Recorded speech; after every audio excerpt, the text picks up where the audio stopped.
Hello techie, நிறைய videos பார்த்துருப்பீங்க.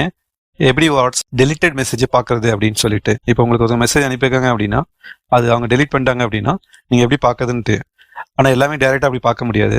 First வந்து உங்களுடைய ஃபோனில் அந்த பர்டிகுலர் செட்டிங்ஸ் வந்து எனேபிளாக இருக்கணும். என்ன அப்படின்னா, இப்போ ஃபோன் செட்டிங்ஸ் போனீங்க அப்படின்னா நோட்டிஃபிகேஷன், இது வந்து ரியல்மி மொபைல்.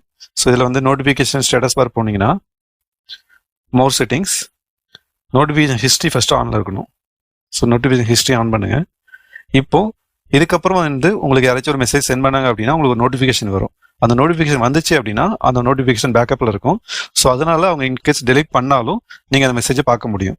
இப்போ வந்து எக்ஸாம்பிள், நான் வந்து என்னுடைய இன்னொரு நம்பருக்கு வந்து மெசேஜ் அனுப்புகிறேன்.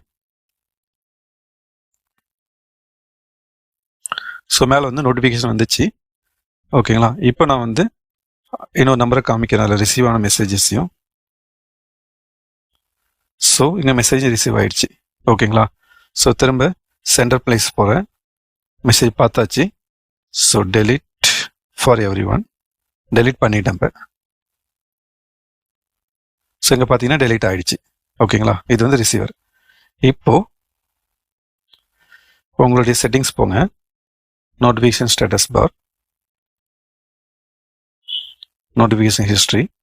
இங்கே பார்த்தீங்கன்னா என்னுடைய ரிசீவரோட ஸ்டேட்டஸ் காமிக்குது, சென்டர் அனுப்பியிருக்கிறோட மெசேஜ். அது டைரெக்டாக பார்க்க முடியாது, நீங்கள் எங்கே மட்டும் தான் பார்க்கலாம் மெசேஜ். அதாவது லாஸ்ட்டாக அனுப்பின மெசேஜ் மட்டும் பார்க்கலாம், நோட்டிஃபிகேஷன் என்ன வந்துச்சு அப்படின்ட்டு. ஓகேங்களா? தேங்க்யூ. இந்த மாதிரி டெக் ரிலேட்டட் இன்ஃபர்மேஷனுக்கு ப்ளீஸ் சப்ஸ்கிரைப் மை சேனல்.